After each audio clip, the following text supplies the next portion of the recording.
Hey everyone, Rings of Power will end up costing $1 billion to produce if Amazon Studios makes all 5 seasons, with 250 million going just for the rights to produce it. That kind of money just boggles the brain and puts into perspective why Amazon Prime is kind of throwing everything into the story, including the kitchen sink, to get enough viewers to say the series is a success. So, what does success mean for Rings of Power? Since it's obvious that they have to break canon, but does that mean that they have to choose between critical success and financial success? Or is there another way? So, let's get into the problems with the canon, what the series should have been, and the series that we got, the characters, and how all of this washes out in the end. This is a long one, so feel free to skip around to the different chapters in this video. I put those in there so you could play around a bit. While you're here, though, please do give this video a thumbs up and subscribe for more videos because there's a lot to talk about and you will absolutely make my day. Thank you so much. All right, so for Rings of Power to be successful as a series, it has to draw from Tolkien's original stories, which covers 3 separate ages that span thousands of years and include an array of characters who mostly come and go due to the short lifetimes of most beings in Middle-earth. So Amazon had to come at the original text with an editorial sense of brutality, a pair of scissors, and a pen. They identified the key event in the series as the War of the Last Alliance, which is the battle that Isildur cuts the ring off of Sauron's hand. And here's how I think the 5 seasons should have been produced. This is all my idea. This is not the series that we got. So my idea for how the series should have been produced is for season 1 to be exclusively about the Rings of Power and the arrival of Sauron as Anatar, the Lord of Gifts. It should have exclusively focused on the building of the rings, their distribution, and the revelation of the mystery of Sauron. We should have seen the effects of the rings on the dwarves and the elves as they realized Sauron's plan and betrayal. That's how it should have gone, and that's how it should have ended. Season 2 could have then featured Sauron realizing that he couldn't control the elves or the dwarves. They were all connected, but he couldn't control them, leading to his attempt to corrupt men. So off to Numenor he should have gone to cause trouble. The bulk of the season should have happened there, with Sauron meddling in the affairs of men until they turned against the Valar, causing the destruction of the island. The elves could have shown up at some point during that whole process and could have helped to spoil Sauron's plan, making him even angrier with the elves. And it still would have been too late to save Numenor, but they could have helped save some of the people, like Elendil and his sons and their people, as they fled back to Middle-earth with the elves. And Sauron, he could have hidden himself among the people, kind of disguising himself as a man because he has gained power over flesh and life. And that's how that season should have ended. Season 3 would have been about Sauron building his army of orcs and fortifying his stronghold before going into Eregion to take his revenge against Celebrimbor for not creating the rings in the way that he wanted them in order to control the elves and the dwarves in the ways that he hoped. The rings really only worked in the way he wanted for men.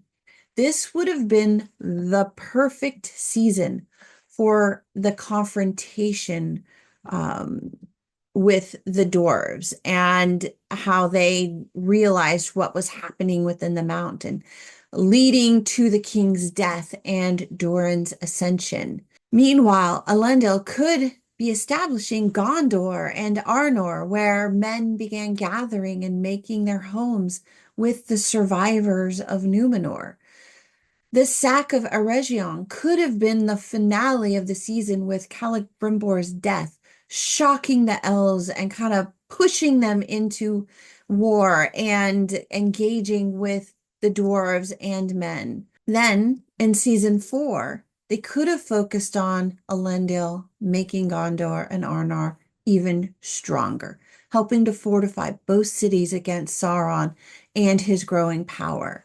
This would also be when Durin would have to manage the internal disputes with his brothers and figuring out how to manage the rings to keep his people safe while also establishing these new trade routes and alliances with Gondor and Arnor. We should have seen the elves approach Elendil and Durin about the alliance. There should have been negotiation. This is where it should have happened. The finale would form around the reaction to the corruption of the 9 men who became the ring wraiths. Then the 5th and final season should focus on the coming together of the peoples of Middle-earth in the siege and the battle of Barad-dûr, as the War of the Last Alliance threatens Sauron enough to force him into battle, where he is cut down by Isildur, with the finale focusing on Isildur's death and the loss of the ring. This would have created the potential for a spin-off series that focused on the Hobbits and Gandalf after Sauron's fall.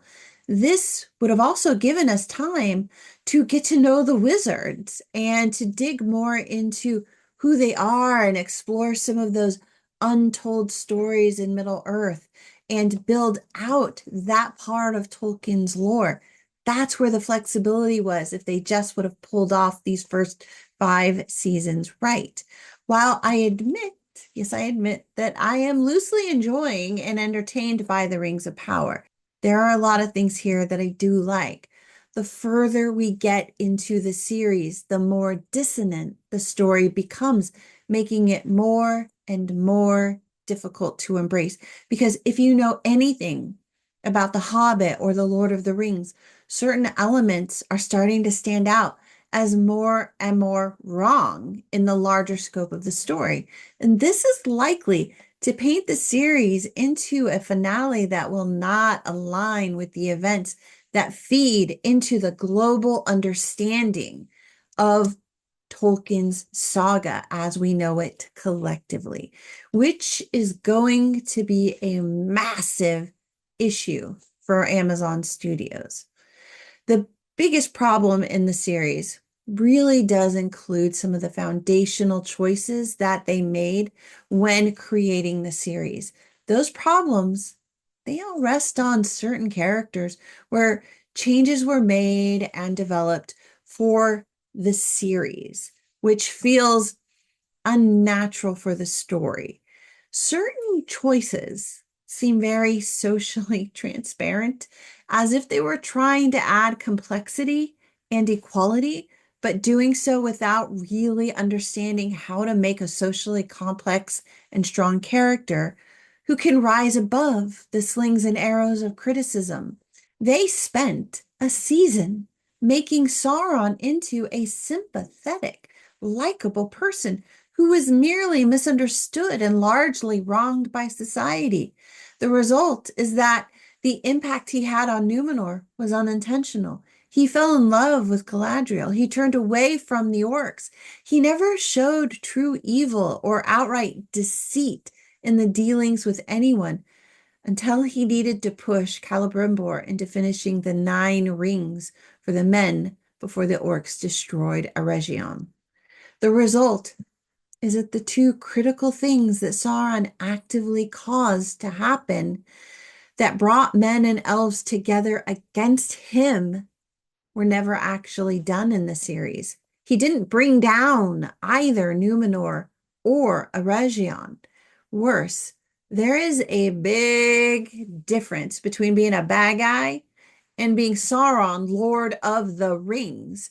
And Sauron hasn't really shown any true evilness up to this point in the series.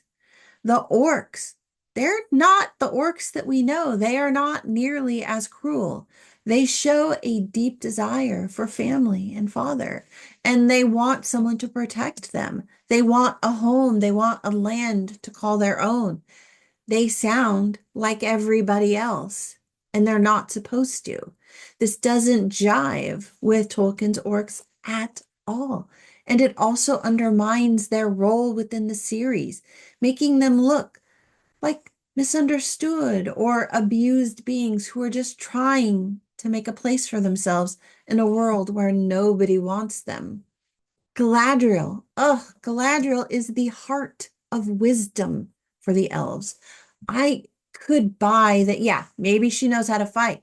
She probably knows how to use a sword, and maybe she'd even be really good at it.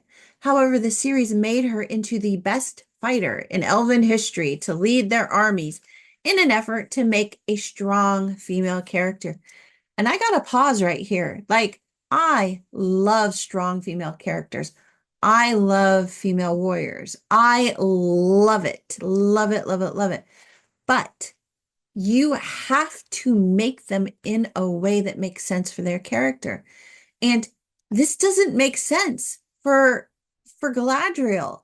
It doesn't make sense that they turned her into that and then made her a lovesick girl who rejects Sauron when she realizes who he really is, basically becoming the reason why he stops trying to be good and decides to bring peace to the world by controlling everyone, except the orcs, who are the only ones really creating war, and they're doing it without him.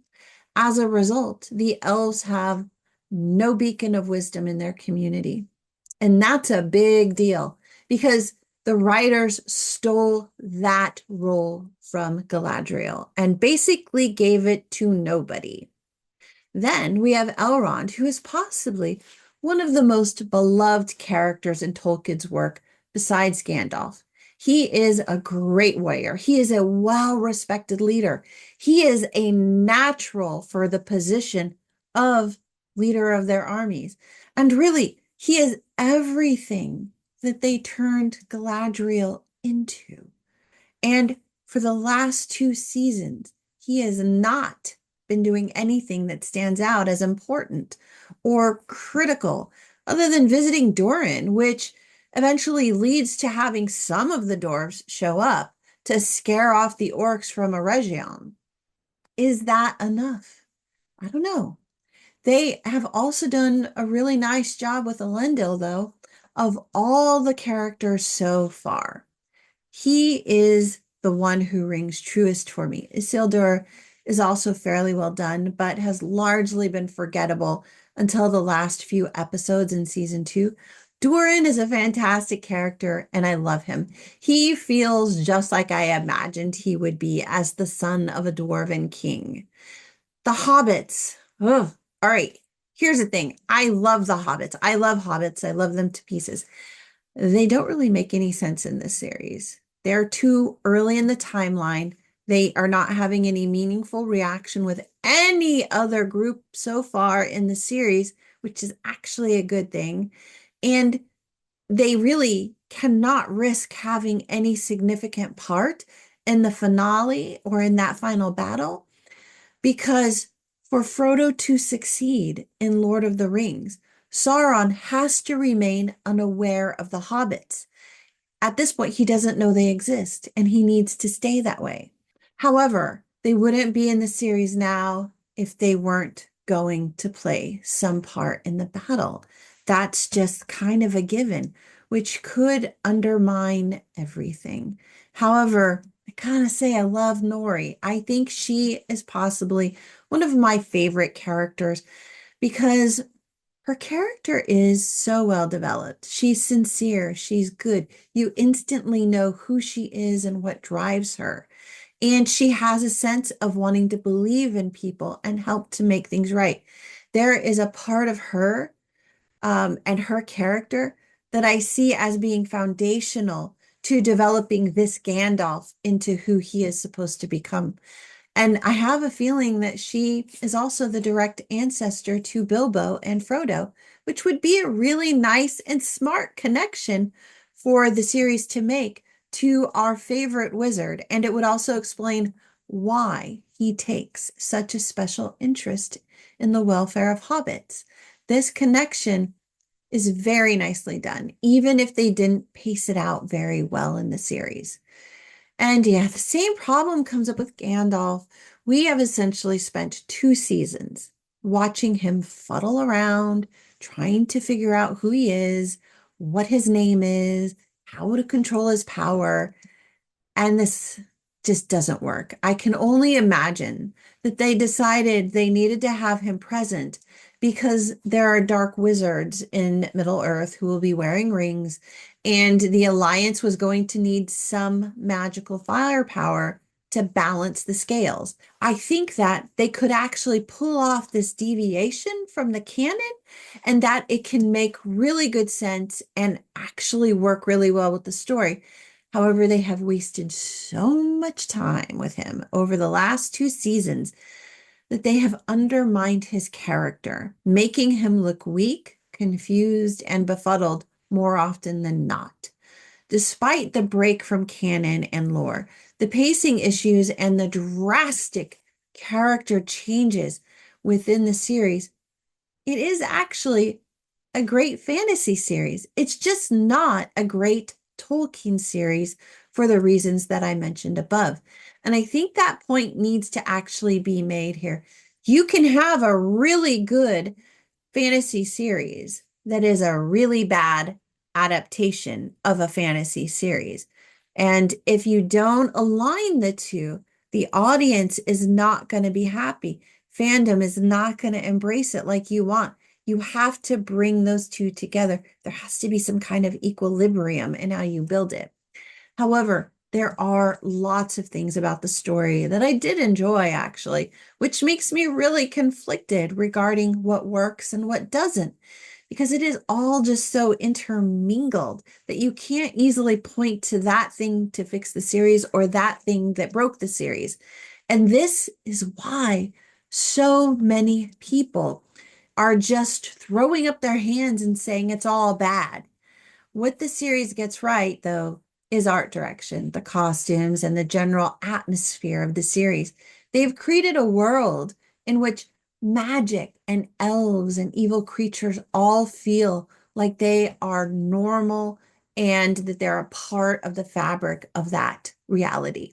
There are certain story threads that still ring true and characters who are compelling. However, this is all balanced out by irregular pacing, annoying characters who make some bad choices, and more simultaneous plot lines than even George R.R. Martin could untangle. I have no idea how they are going to pull all of these threads together while maintaining the interest of the current audience, which includes a huge number of longtime fans who find the logic of the lore important and the violation of it a problem.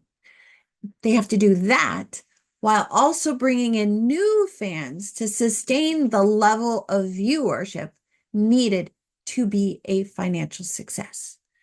But that's enough from me. What did you think of the series? Is it working for you? Are the events and the characters in line with what you hoped for, at least? And if not, are you okay with how the series is coming together overall? And what do you think could actually fix it? And I'm really curious, what did you think about my suggestions for how they should have done the series? And it's okay if you disagree with me. That's actually part of the fun of doing these kinds of reviews and having these kinds of conversations, is actually talking to other fans who enjoy and understand the content and the lore and the canon. And they're able to look at what's on the screen versus what should have been on the screen or what they wish were on the screen and how all of that could actually work. So please do comment. Let me know what you think. And at this point, spoilers are a-okay. I mean, everything's fair game at this point. But please do be sure to give this review or this video a thumbs up and subscribe for more. because there are more videos coming. Thanks, everybody. I really love talking to you and I really appreciate you.